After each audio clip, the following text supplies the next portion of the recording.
Welcome back, everybody, to Ravenstar's Witching Hour. I'm your host, Solaris Blue Raven, and I'm here with my special guest, Miesha Johnston. And Miesha, you there?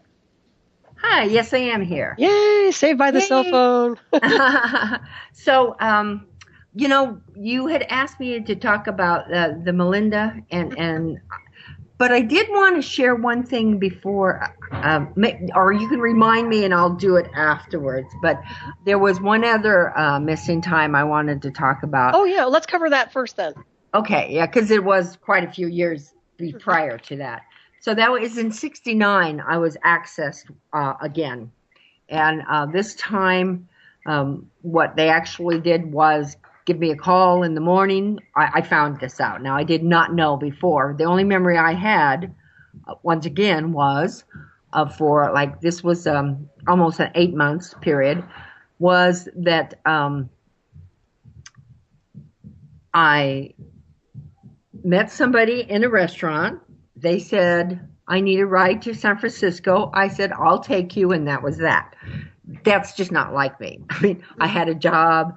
I would not have just up and moved to San Francisco in the middle of the night, in the next day, or maybe even the middle of the night. I'm not sure, because I have no memory of it. But what I did find out was I was called in the morning, and I was told that he will be there, and you will say yes.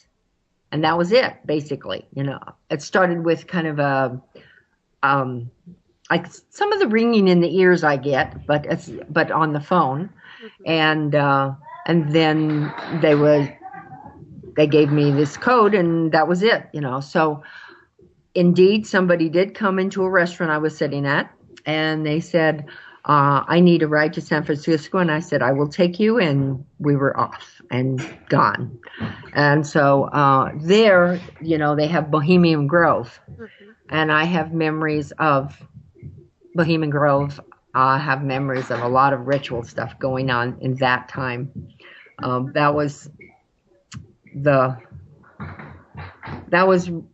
really the hard one, because there was situations with children and things like that. So I'm writing a book, so maybe it'll be in the book. I don't know. Yeah, you feel guided to write about it. I think it would be very interesting. Yeah. So I had no memory from then until my brother came to San Francisco with a car and said, you're going with me. And I left in the car that he brought me, and I moved to back to Idaho. So that was how I got out of it. See, I know my father, being that he was in the MK Ultra, he was aware what was going on, and maybe his own way, he had to try at least to help in some way, So he helped me in a couple of times. He even also helped me get out of Scientology, where I was getting very deep into it. And he basically come pick me up, and this was in what year was that? 77, 76, something like that. And he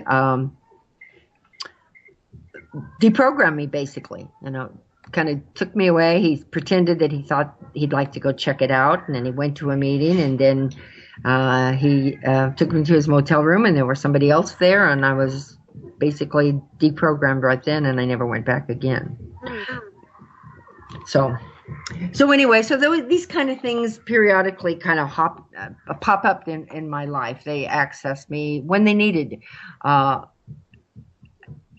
I don't know exactly why or when and how, but they did. So then, like I was saying before, we were researching the book to write the book, and had talked and interviewed so many different people, and had great information, had a lot of tapes and written material and everything ready to go. And Melinda and I were on different conventions and radio shows, and we were on Art Bell's show. And it wasn't Art Bell's, it was Mike Siegel. It was right after Art, retired. And so Mike Siegel was the first one that took over, I think, before the other gentleman. I can't think what his name is. George. Yes, you're right. Well, was George Norrie? Yeah, it must have been George. There was somebody else in between, but I can't think of who it was. So we went on the show, and while we were on the show, someone called in and asked about, had I ever seen any ETs while I was in the underground bases? And because I have had lots and lots of experiences with underground bases. And I told him, yes, I have. I've seen grays and I've seen reptilian species. And I was, no sooner had I got that out of my mouth than my phone went down. And I lost contact. Now, Melinda's phone stayed up, but mine lost contact. We don't know if it just was one of those things or did somebody cut me off. I don't know. Because it was like one of the first times I think the whole idea about reptilians was ever uttered on TV, on the radio. It was like in 2000. Mm-hmm.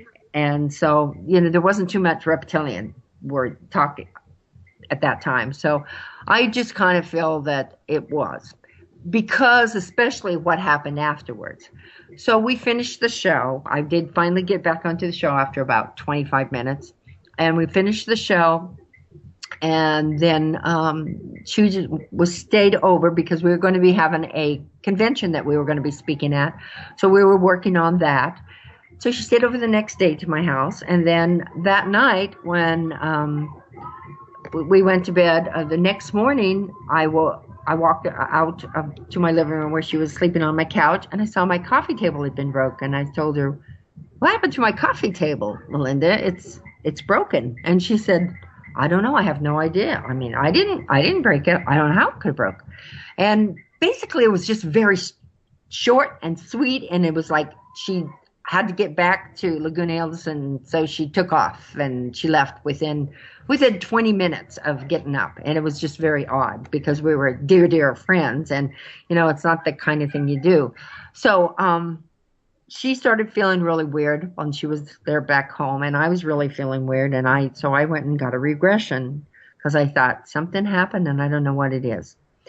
And then in the regression it came up that and I had been woken up by, not really woken up, I had been drug out of bed by these guys in camo and night vision, and they drugged me basically down the stairs. Now with her, she's a little tougher woman, and when they woke her up, I guess she wasn't completely drugged like I was, and she moved around. I don't know if she hassled them or what it was, but she fell on my coffee table, and that's how my coffee table got broke. They took us in a van. Our heads were, facing the opposite way so that we couldn't talk or know where we were going. They took us in the van. I remember having little times of being awake, but then a light kind of woke me up at one time, and I knew we were at a gate because we stopped, and then I was pretty out again now. And then the next thing I remembered, I was sitting on what is like a kind of a doctor's table, and there was I was laying, and I sat up, and in walks this military brass. I don't know what he was, a colonel or something, but he started pacing back and forth and screaming at me and saying, "This is it. We have warned you," because I actually left that out. I'd already had, and so had Melinda, had several warnings to stop doing the book, to stop the research, and especially stop talking to special forces and the different people like that wanted to share. So they said, "We've warned you to stop this, and you aren't getting, basically you're not getting the picture, so I'm going to tell you how serious this is. You need to go home, find yourself a husband, get married, because if you stay in this, it's not going to bring you any happiness." So then he says, and to drive the point home to how serious we are, I want to meet someone. So he walks out, and in walks this very tall reptilian. If anybody goes to my site, they'll see a tall, goldish kind of reptilian. He was slightly greener than that, but that's a pretty close rendition of him. He did have the similar features that I described there with the artist that did it for him, which was David Chase. He did a wonderful job on that one, and the other one that I called the Chikara, but I believe they might be the Chututari. It could be that was the name I got confused with, but that was another reptilian that you'll see on there that I saw underground base. Mm-hmm. But anyway, so this being walks in, and he kind of sways when he walks, his tail sways. He comes up to me, he bends down and looks in my eyes, and at that very moment he looked in my eyes, I was basically gone, and I was like someplace else, and I was standing there in a room watching my family be executed and chopped up by these I don't know what you call them, ninja soldiers in black uniforms. They were military of some kind. And I realized that though there was no screaming, so I was feeling like I was right there, and I could feel the emotion, but there was no sound that I could hear. Mm-hmm. And so I kind of pulled away, and I thought, well, that's not real. It's not real. And at the same time, Melinda, well, not the same time, we kind of realized that they used the same reptilian on both of us. So then he left, and evidently he went either prior to her or at that time he went over to see Melinda and did pretty much the same thing with Melinda and scared her into thinking he was going to tear it apart and things like that. So we decided we'd just keep going but be a little bit more careful. So we did, and then subsequently I had we had an automobile accident, and then I had my purse stolen, and I was with identity theft, and then I was warned by at least 4 different men, and a couple of them actually went to great detail to tell me if I didn't stop, again, this was the words, this is not going to bring you any happiness. One that came to my home and ended up being actually I called the police on him. He was an ex-con who was on parole, and he was a sex offender, and I filed a restraining order against him and charges, and they picked him up and took him back to jail. So I escaped that one, and I realized there was no more time would I ever allow anybody into my home to do any more interviews. So the next interview I was going to do was at a restaurant. So I met a man at a restaurant, and he pretty much was the same way. He was telling me how he knew what my family was and where they were, and that there's a big desert out there, and they pick up people's bones all the time. So you need to go home, get married, and find yourself a life, because this is not going to bring you any happiness. 3 times I was told that same thing. Like I don't know. And I've actually heard other people say pretty much the same thing. I mean, they really need to get a different shtick, I think. Yeah, it's like a script, isn't it? Yeah, it is. There's a little bit of a feedback. I don't know. Are you on a speakerphone or something? Well, I'm on the same place I was before. I don't know. There's an echo, so let's bear with me. Oh, dear. Par for the course. So insofar as the MyLabs go, now, have you ever, when you were subjected to the visuals, did you ever try to change what you were being shown or forced to see with your own mind? Are you there? Where'd you go? Miesha? I'm right here. I just had it muted so that you didn't echo. Okay, now it's good. But did you get the question? Yes, I did. Okay. I'm trying to think if I did. There was a time when it was as if somebody was talking to me in my head Mm-hmm. and was saying, "Do not worry. You will not give our location away."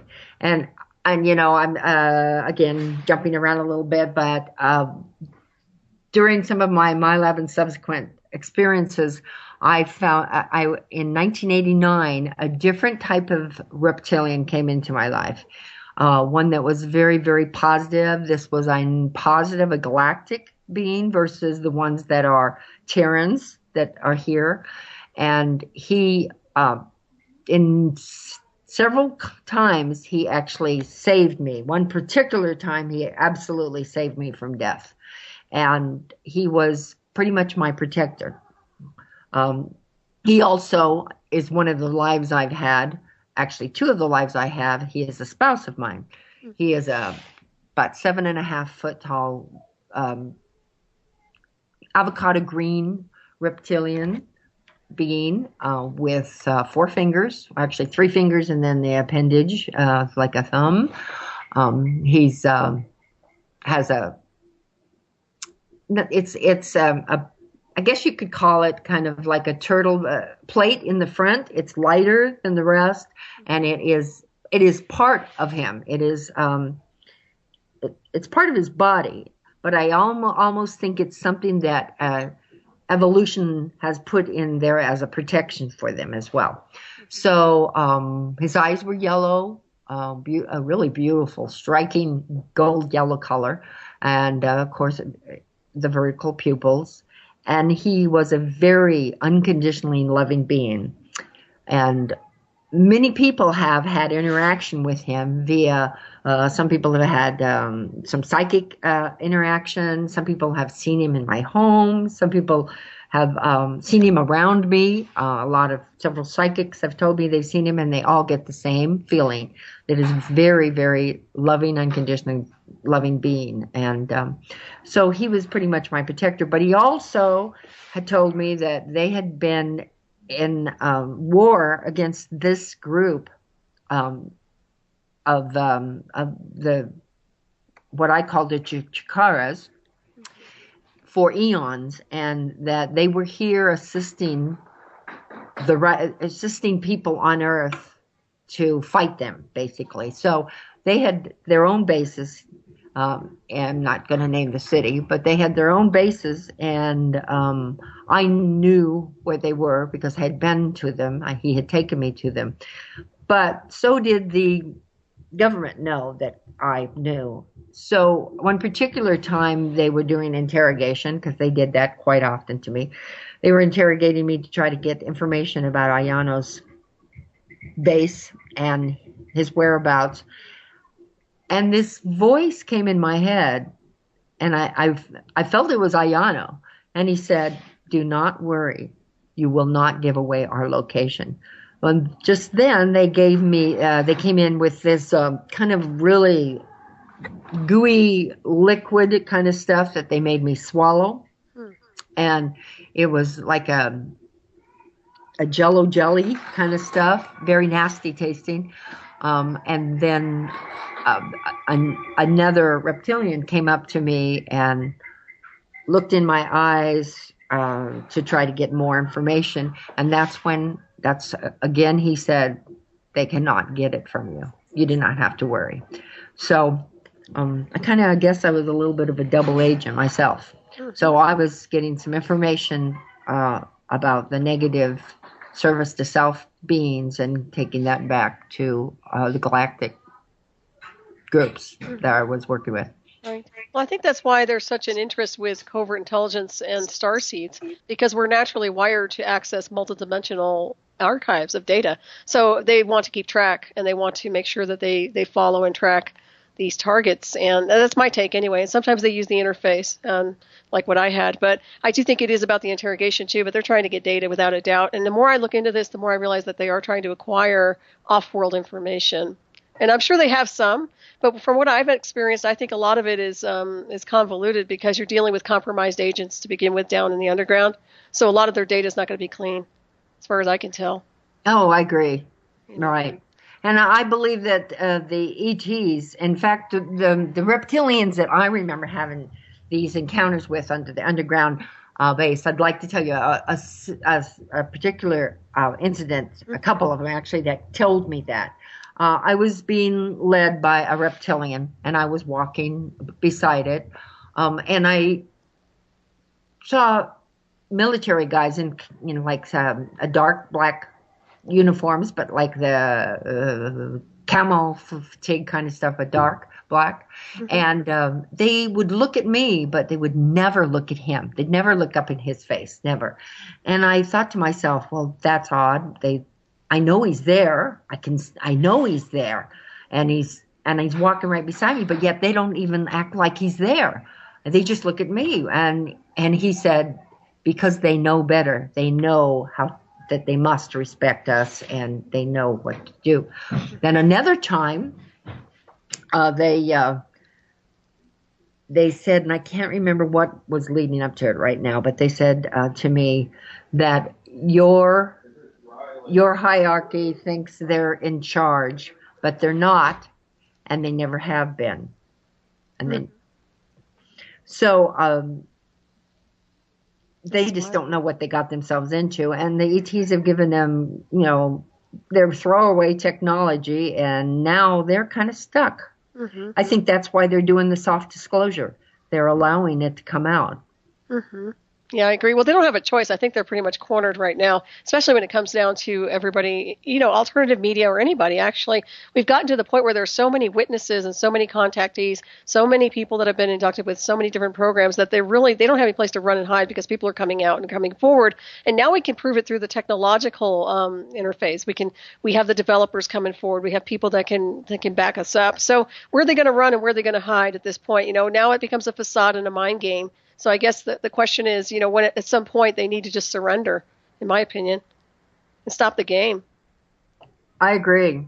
They do need to, because they don't have the spiritual wherewithal to handle the beings, and you bet. The rest of us do. Absolutely. We really do. Well, we're wired for higher consciousness, Miesha. Right. That's the thing. You and I and beings like us, we're wired to be ascended in consciousness. These guys are linear. It's all about control, manipulation, militarized, weaponized. They don't get it. They don't get the multiversal picture. Therefore, they shouldn't have access to any of this technology, and they shouldn't be reverse engineering anything, quite honestly. Oh, yeah, absolutely. And that's why it becomes a fiasco. It is. It is true. It's ridiculous. But I applaud you for where you've been. It's wild. Some of the adventures you've been on, it's incredible. Yeah, you really need to put this in a book without a doubt. So do you remember being at Area 51 or S4? Oh yes, definitely. You do. Okay. Do you remember, can you tell us anything about what you saw?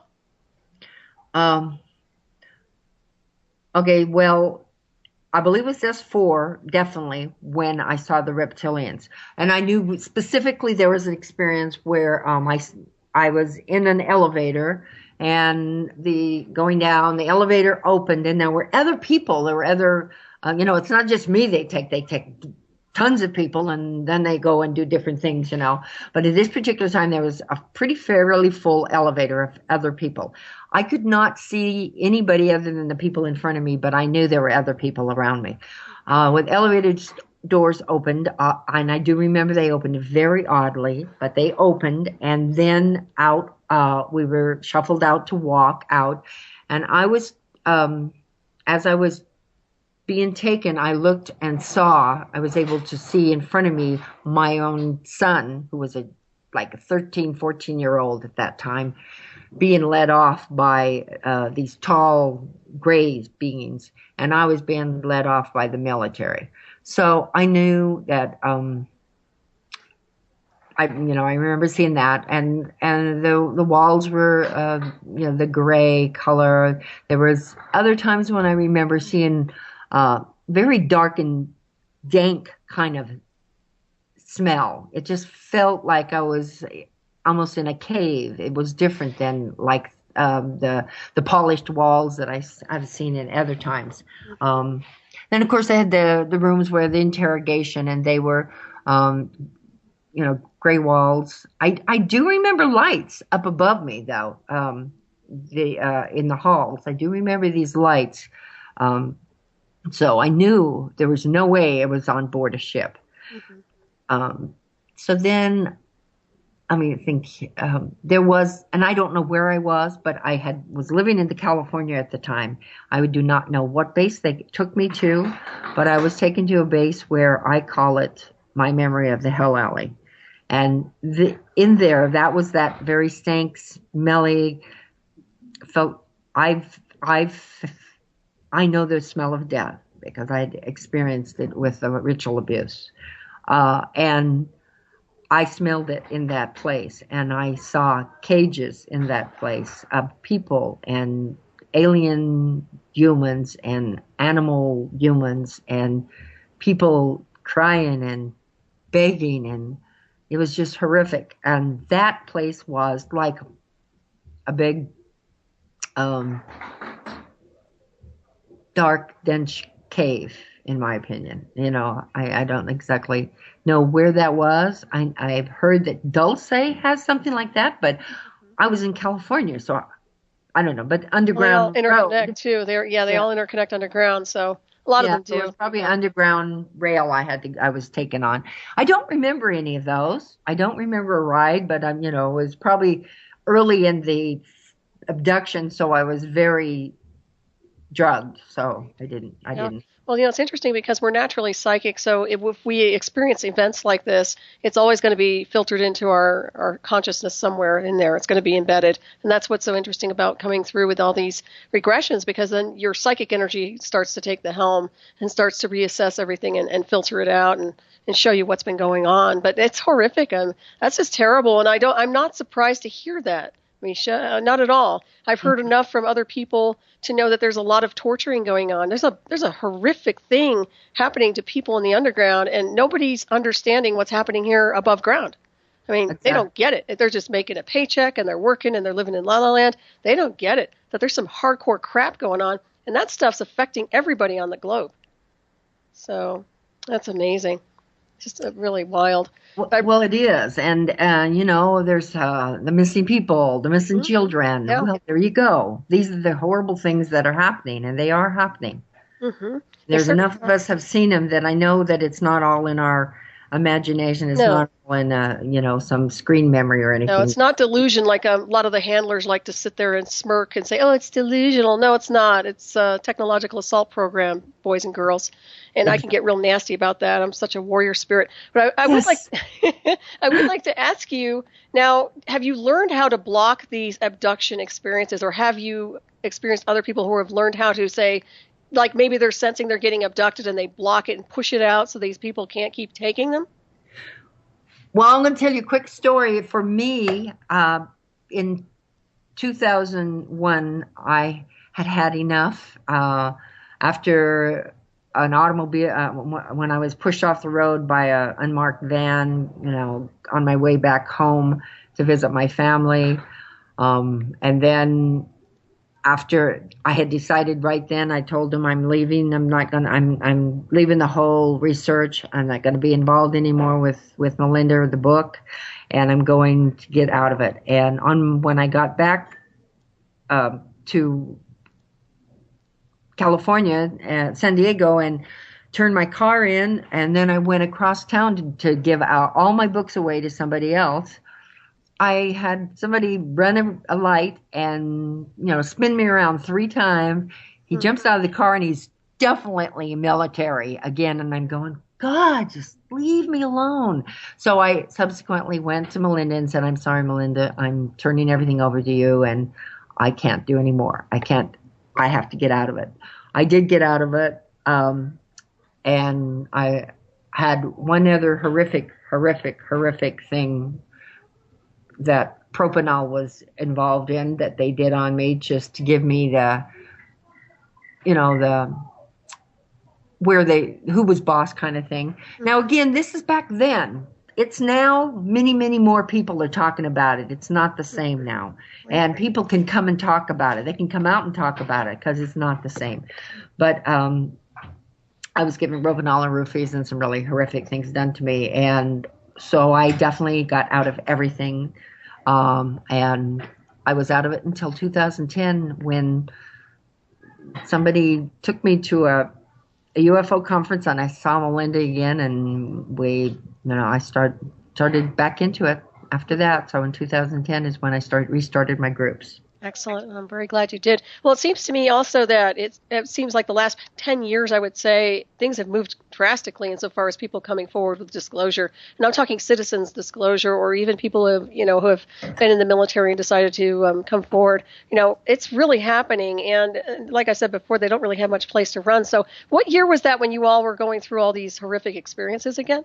That was are you talking about Melinda and I? When you had the all this threatening stuff happening to you. Okay, the threatening stuff, it started in about 1999, late 1999, and went for those 2 years. And 2001 is when I bailed and got out of it. Wow. So that was, there was Carly Turner just prior to that. I don't remember when it was, but Carly Turner was basically executed by them, as far as I'm concerned. And there was others, or Leonard Stringfield, or not Leonard Stringfield. No, not Leonard Stringfield. Or is it? I can't remember. The guy that was a Dulce. Yeah, I know who you're talking about. He's just white hair or blonde. Yeah, white hair. Yeah, I can't remember his name right now. Yeah, I know. Yeah, and so there was different executions and things going on. So that was a really rough time for a lot of people. And in fact, John Mack and Richard Hoagland talked with us one day and told us, this is a really important book. You have to continue writing it. You have to finish it. Mm-hmm. But then, boy, all hell broke loose after that. So, the book never got written. However, Melinda has been diligently, she wrote a wonderful booklet and everything, and she diligently has been fighting the good cause.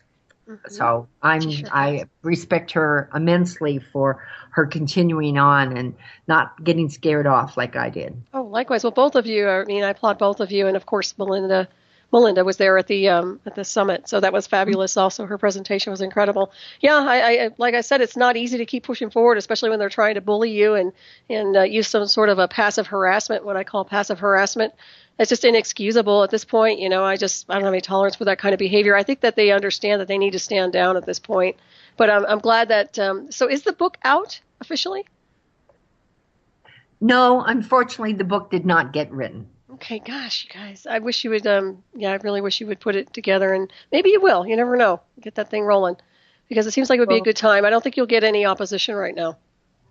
Yeah, maybe I'll talk to Melinda. I don't know. I want to, because it seems like a good timeline to work it right now. If you ask me, it's just like everything is so, it's just going so quickly. I don't think they really can do anything at this point. I really don't. I agree. There's there's some really big heavy hitters out there that that are out and doing and disclosures and whistleblowers. And we're just really little people compared to a lot of the people that are out there and what they're doing. So it probably is time. It probably is time. I think it's time. And don't underestimate. You're not little at all. Nobody at that summit was little, believe me. Not at all. Well, yeah, okay. Yeah, seriously. It was an amazing summit. I learned so much, and there was some, like yourself. Oh my God, your presentation was just. I learned so much from it, and then on top of that, I learned so much from your video that everybody should get and watch. It was so helpful, and I'm going to actually use it, if you don't mind, as an educational tool, because all of this is so new, because I'm in that first generation MK Ultra monarch. Right. And so I don't know about this stuff. So it was really, really helpful. And I will use it if it's okay. Oh, absolutely. You have my blessing to do so. Yeah. I broke down the technology better than anybody I've ever seen, quite honestly. I don't say that with any arrogance. I just know the technology because I've been a test pilot for it. So I know everything about it. You did. So, and I'm so excited to have you on my show. Yes. And when is that coming up again? We should let everybody know. Oh, okay. I think it's the end of, is it July? It's July. Oh, I'm so sorry. That's okay. July 18th, is it? Or I'll do a promo on it. Yeah, it's like July 18th or something like that. It's on a Friday. And what's the name of your show? 5 o'clock. Okay. What's the name of your show? And my name of the show is STAR Awakening. Okay. So people can tune in. And they can check the calendar on that one too. Well, yeah, they can go on my website, starseedawakening.org. I have a calendar there. They can just click and it'll take them right to, the radio show. Yep, absolutely. Well, the thing is, I think there's a war going on, and none of us, signed up for it. It's just there's so many different linear wars happening, financial wars, this and that. But the technological war and the mind control war is a real big one. That's probably one of the worst wars of all.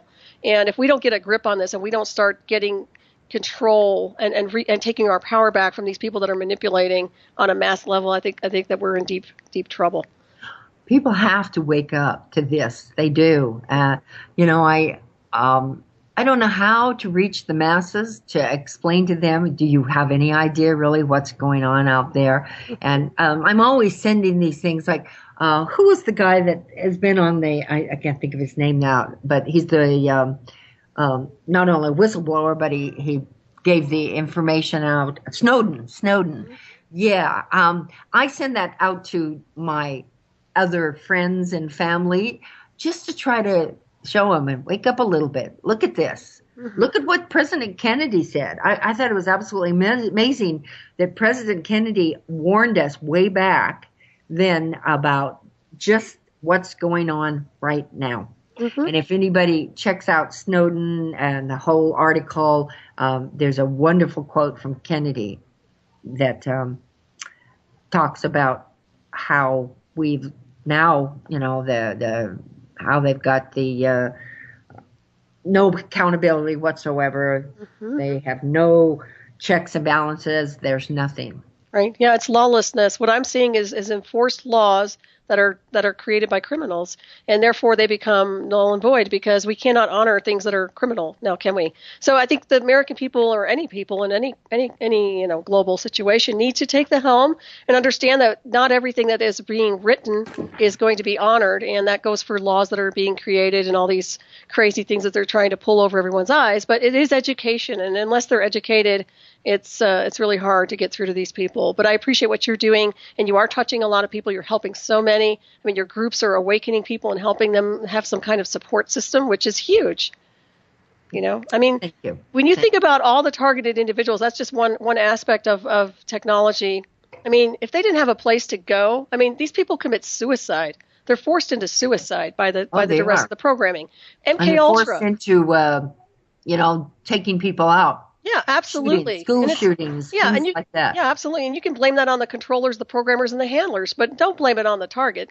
And the target's innocent, yet at the same time, like, oh, they're crazy. They're not crazy at all. And that's just where mainstream just needs to shut up, stand down, or disengage the entire network, because it's worthless. It's worthless to have mainstream at this point in the continuum. They're a bunch of clowns. They don't speak the truth. They don't have any integrity. They're bought and sold by the highest bidder. I'm done with it. And I think a lot of people who are obviously people who listen to this station are too. We're fed up. We're not putting up with it.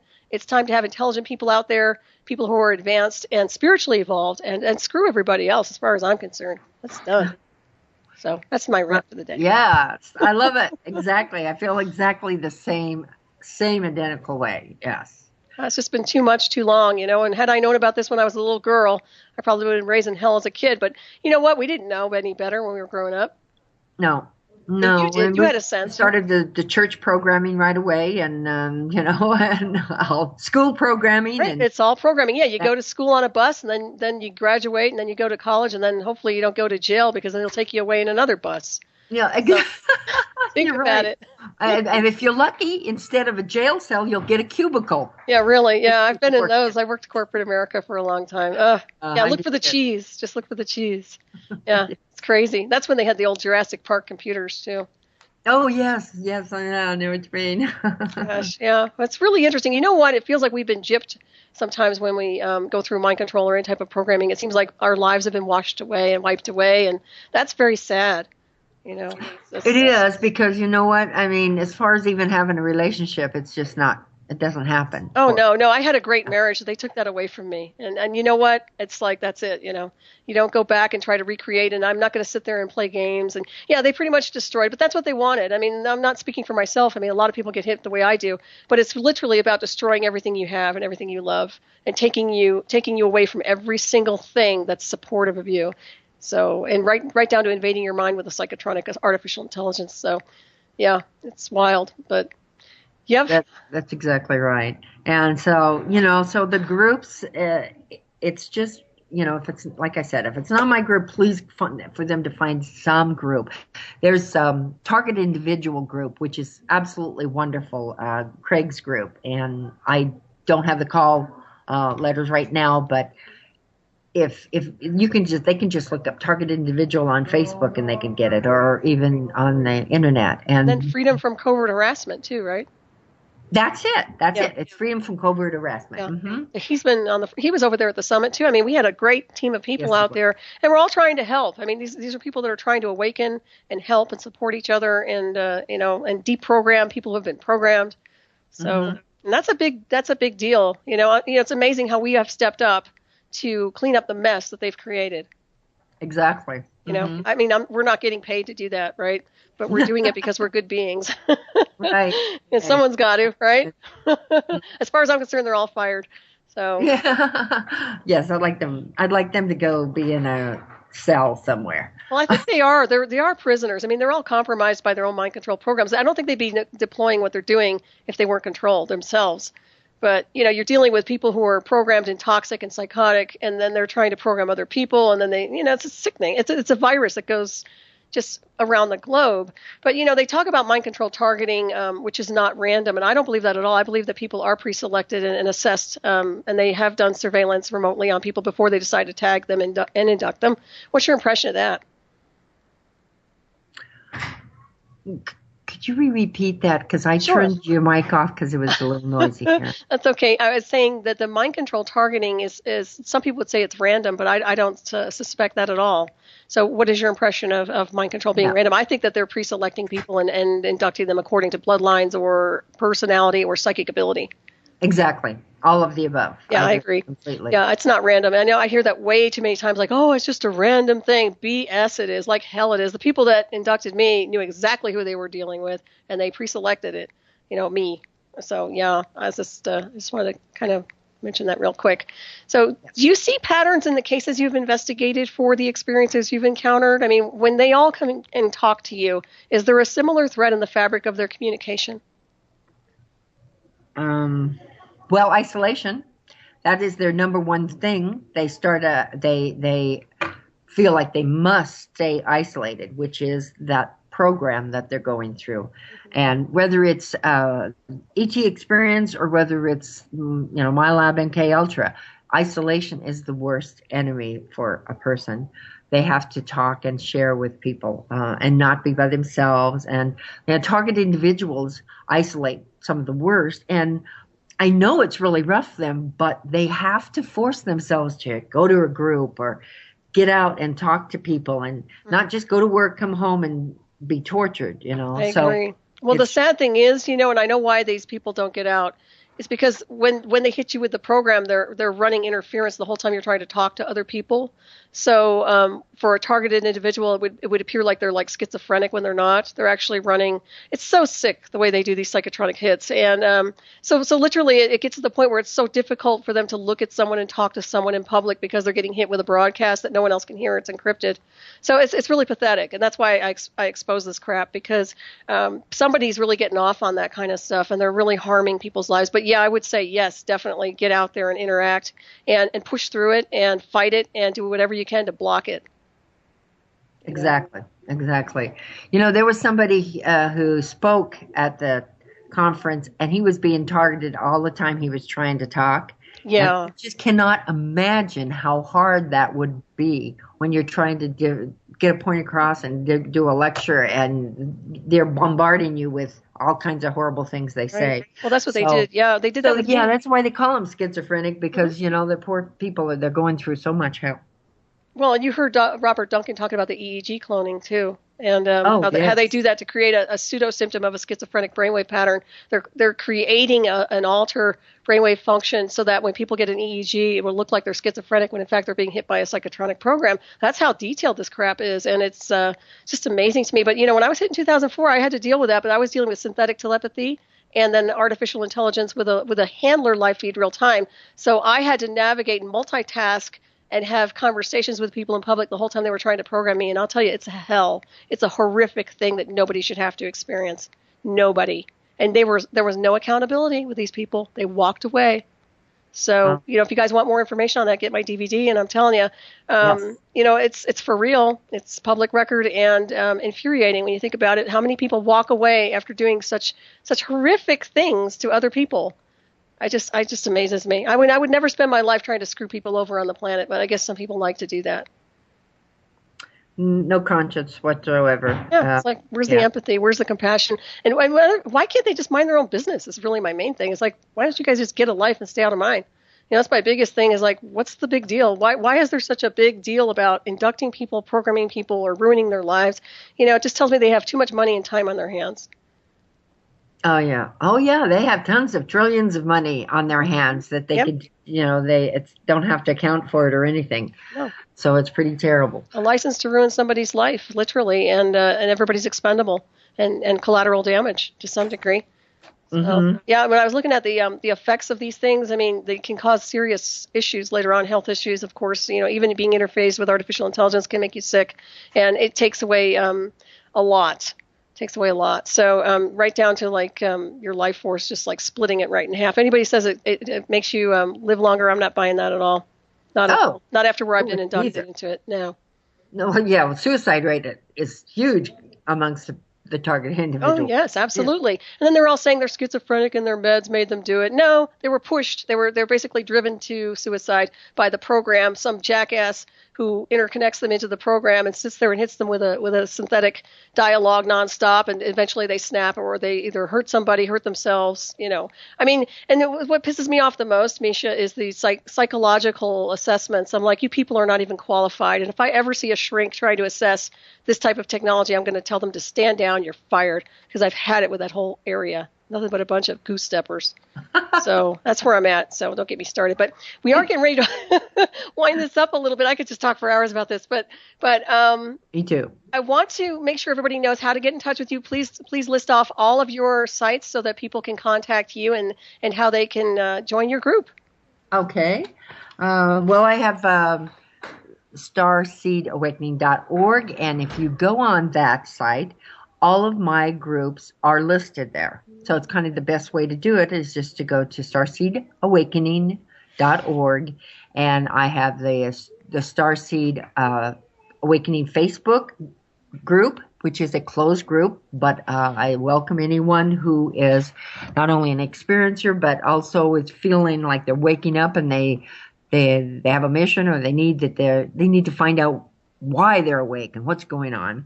Also, I have the Starseed Awakening and Psychic Awareness, which is my local group, and I have first Friday of every month and the third Friday of every month. I have experiencer and Starseed groups.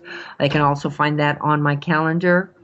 I have a radio show. I have wonderful guests like Solaris, who's going to be on it, and very important project that I'm doing right now. I'd like to tell you about that, and it's just in the beginning stages. It's something that has been near and dear to my heart since 1995. I first wrote this mission up with this in it, but for a school for, let's say, special needs children that they want to label our children with. So many star seeds and experiencers have ADD, ADHD, ODD, they're dyslexic, they're Asperger's, they're autism, high-functioning autism is there, there's savants, there's so many different children that cannot be educated in our school system that we have now. Our education system does not educate kids, it trains them. That's all it does. And you have a gifted child who's very intelligent. They're in school, all they end up doing is getting in trouble with the teacher because they're done, they're finished, and they have no challenge whatsoever. So the school that I and some other people are also working on to open. There's going to be one in Arizona, one here, that it's going to be Thrive at My Education. It is a type of school for these special kids. Now, any kids can be, but the people that are going to really develop the most out of it are the children who have the wonderful gifts that they have to hide. uh, like one of my groups last week, I asked, as a child, did you have to hide your abilities from people and your family and your friends? And of course, yes, they did. And so now these third wave of star seeds that are coming in now, they're like hybrid. They have genetics of extraterrestrial genetics. I'm positive of it. Mm-hmm. They are highly intelligent. They come in with their DNA firing on all parts. They are so smart that they need to have a kind of school. It isn't a school without teachers, with facilitators. I'm not going to have teachers. I'm going to have facilitators, and they will put our programs will make it so that we access the very best of that child and allow them to do what they want to and excel in whatever they want to do. So if they want to be an artist, then we're going to work really hard on their art or whatever else they want to do. If it's music, if it's a history, then that's their field they want to be in. If they want to be in the medical field, healing fields, and so this would be a school from K through 12, and a very unique school. It's kind of like a Magnum school times 10. I love it. Yeah, it's perfect. It's exactly what we need right now, especially for the children. They need that outlet. And yeah, that sounds perfect. I really want to see that happening. So I'm learning the energy for that one, Miesha. I think that's fabulous. So I'd quickly like to say that I'm going to be starting a website that will allow people to donate if they'd like to for our schools. This is the type of thing that is needed in every city. So if we can get a couple one in Nevada and one in Arizona and get them started, that's our dream, is to get schools all over. But they have to. It's the ground floor, and we have our nonprofit status, and it's going to be a private school, but no one will ever be turned away. That's why facilitators versus teachers. Of course, there will be teachers. There will be a principal. There will be, all of that. There will be reading, writing, arithmetic, but it is going to be done in a way that will teach the children. And this whole thing about no child left behind, it doesn't work. It doesn't work. And so that's the kind of school. So, I mean, I could go on and on about so much more. The school's going to, have an art studio. It's going to have a music studio, a video studio. It's going to have a book. So any of these kinds of things that the students can make, or they design, or they draw, or they put out a song or whatever, those can be sold in our bookstore and our gift shop. And so that the students can make some money, and their parents can, and the school can.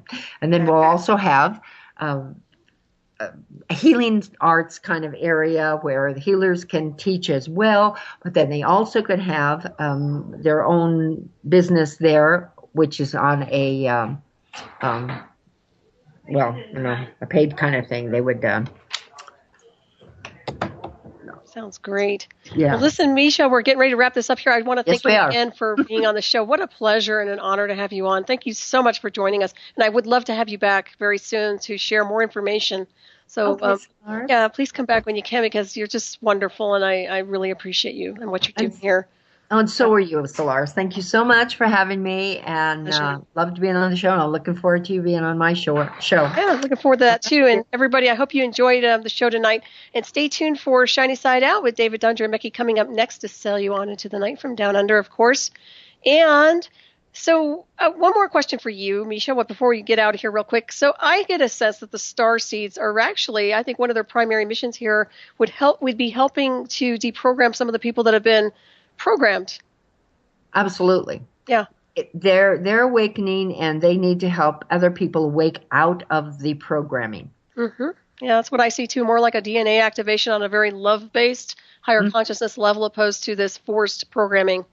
Yeah, I think there's a big mission ahead, and it sounds very positive. And let's start moving that forward.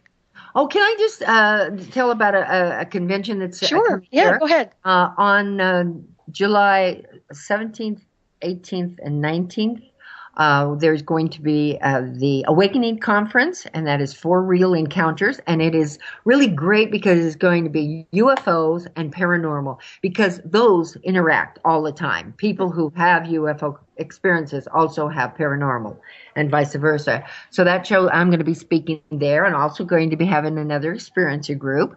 And so we're also going to have a ghost hunt on the very last day. So Cool. it is really cheap. If they go now, I think they've still got their discounted prices.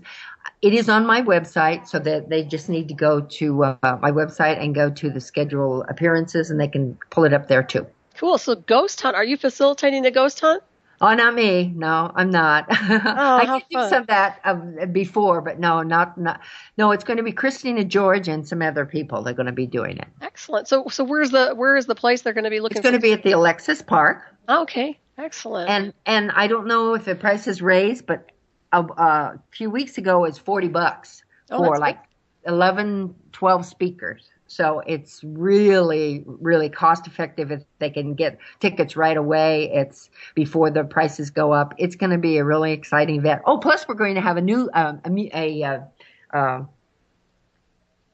movie. Cool.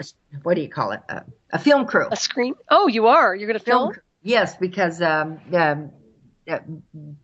Dean has a radio a TV show that he does right now that is about this. And so anyway, so there's just so many exciting things happening. So I hope they can come in. Absolutely. Well, thank you so much, Miesha. Thank you, everybody, for tuning in tonight. Thanks, See you Laura. next week, everybody. Take care. Take care. Bye. Good night. Bye. Good night.